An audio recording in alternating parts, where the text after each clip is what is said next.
মুসলিম স্থাপত্য শিল্পের এক অনন্য নিদর্শন ষাট গম্বুজ মসজিদ। হযরত খান জাহান আলী রহমাতুল্লাহ আলাইহির শ্রেষ্ঠ কীর্তি ষাট গম্বুজ মসজিদ। এই মসজিদটি এক অপূর্ব স্থাপত্য কলার নিদর্শন। এটি খান জাহান আলী রহমাতুল্লাহ আলাইহির মাজার থেকে উত্তর পশ্চিমে 1.5 মাইল দূরে অবস্থিত।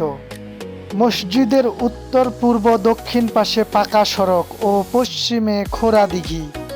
স্থাপত্য কৌশল আর লাল পোড়ামাটি, সুনিপুণ লতাপাতার অলঙ্করণে নানা রকম কারুকার্যে খচিত, ভিতর বাইরে অভাবনীয় সৌন্দর্য ফুটে উঠেছে।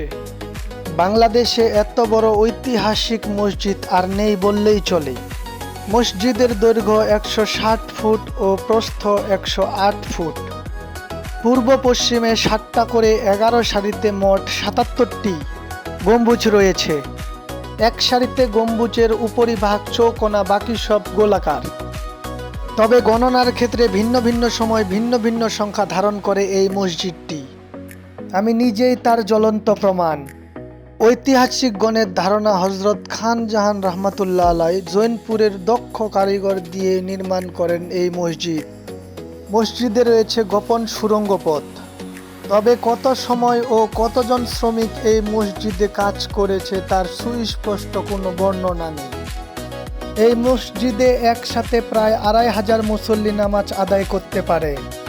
4 কোণে 4টি গম্বুজ সহ 81টি গম্বুজ থাকার পরেও মসজিদের নাম 60 গম্বুজ হলো কেন, প্রশ্নটা জাগাই স্বাভাবিক। মসজিদের চারপাশে সুবিশাল প্রাচীর রয়েছে।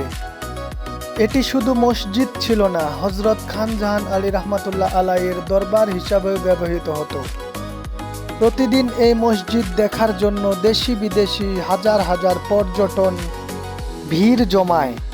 বর্তমান 60 গম্বুজ মসজিদের উল্লেখযোগ্য সংযোজন হলো এর জাদুঘর। 1993 সালে এটি নির্মাণের উদ্যোগ নেওয়া হয়।